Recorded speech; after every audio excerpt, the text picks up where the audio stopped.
Hello, everybody. Global warming skeptic here, and I just had to cover this because this means a lot to me. USA Freedom Kids owner and the father of one of the kids is suing or planning to sue Donald Trump over a violation in the agreement where the girls performed in Florida, where he was campaigning at the time. Now, when I first read this in the comments, it was the usual um, Trump bashing thing, acting like this is a case that, you know, kind of like he killed somebody. But I'll be honest, it kind of got to me because in my mind it was like, if this is really true, then he's just a damn jerk. And after reading this, he's a damn jerk. But there's at least a little bit of context to it that's gonna get him off of, out of my doghouse per se. And what it really comes down to is when you read this whole story, and I encourage you guys to read it, even those who support Trump, I encourage to read because this is one of the rare good things you'll get out of the mainstream media, you know, from the Washington Post is you get what seems like, and I haven't read all sides. I haven't even read any other articles on this because this contained a whole bunch of information that you kind of get a picture of what happened and why it happened and just the horrible deal this guy went through. Now I'm just going to start off by saying Trump is wrong. I'm not going to mince words. I'm not going to soften it. I'm not going to pull a Kyle Kalinske and turn it into a defense of Trump. He's wrong on this one, period. And the guy is 100% right to sue the campaign. But it's also important to notice that this isn't malice on Trump's part. And I kind of want to explain this article. You could read it for yourself. But I want to explain the picture that I got. So basically, what happened was the Trump campaign got in touch with the USA Freedom Kids and wanted them to perform at two rallies. I believe it was $2,500 each, was the asking price. But eventually, it was negotiated down to one rally, and instead of money, it was going to be a promotional table for their CDs provided at the venue. And in what was described as pure chaos at the venue, no such table was provided. And then in Iowa, when Trump skipped out on the Fox News debate and did the deal for the veterans, it was they were invited to perform again, so they come to Iowa with their stuff and uniforms, all that. When they get there, a last minute change of plans, they're not performing. So they get left out in the dust, and then the campaign tells the father and the kids not to talk to the media, but then they get to sit in the back with the media where they're hounded and asked questions and are forced not to answer or to explicitly say they're not answering questions, which put them in an awkward position.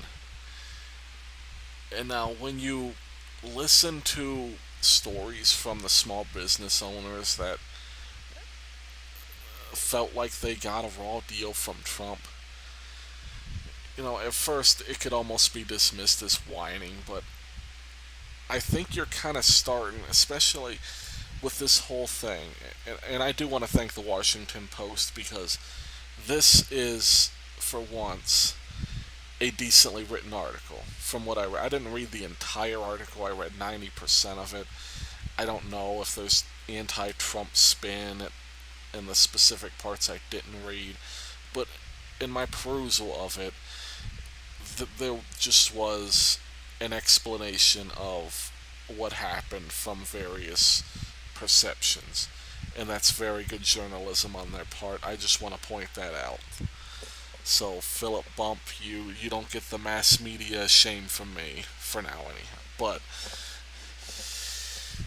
I think it's like I'm saying, you get a picture of Trump's management style from this whole thing, and it's what I like to call the messy desk management style. And what that means is things aren't necessarily organized.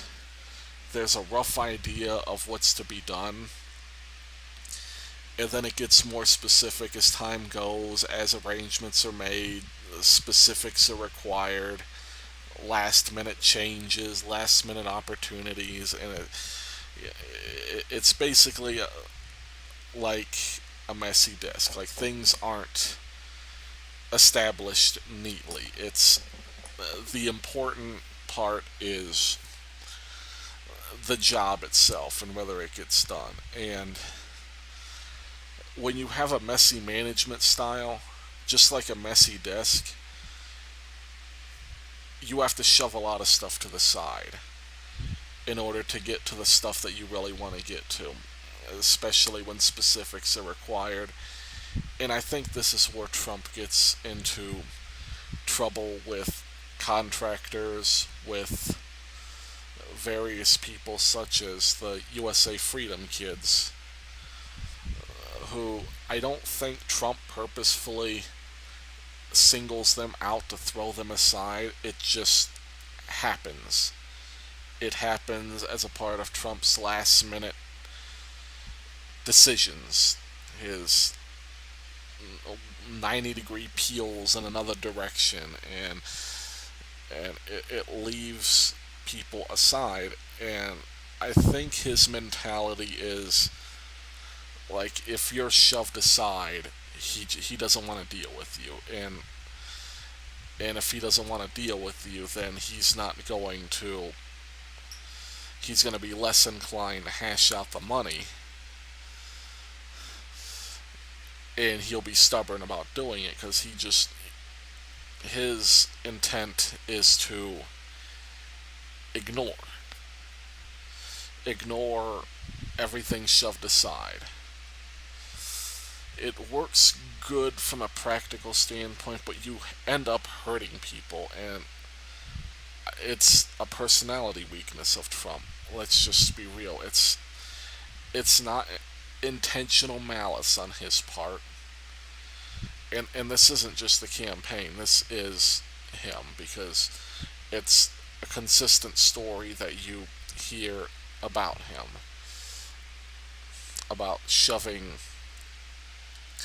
different people to the side once plans have changed, once things have cleared, or maybe there was a mishap with a contractor.